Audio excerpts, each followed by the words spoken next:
October 3వ తేదీ నుండి దసరా నవరాత్రులు ప్రారంభమవుతున్నాయి. అందరికీ ఇష్టమైన దినాలు, చాలా పుణ్యదినములు. ఈ 9 రోజులు కూడా అమ్మవారిని 9 రూపాల్లో కొలుస్తాము. ముఖ్యంగా విజయదశమి పండుగ మనం 12వ తేదీ శనివారం జరుపుకుంటున్నాం.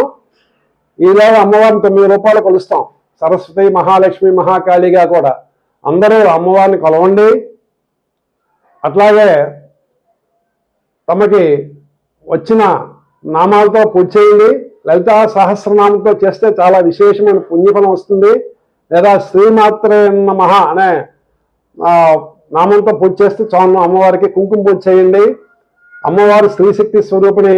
స్త్రీకి అత్యంతమైన మన ప్రాధాన్యత ఇచ్చిన సందర్భంలో పూర్తి వివరాలు నేను ఈ కింద సంవత్సరం చేసిన లింకులో ఉంచాను, చూడండి.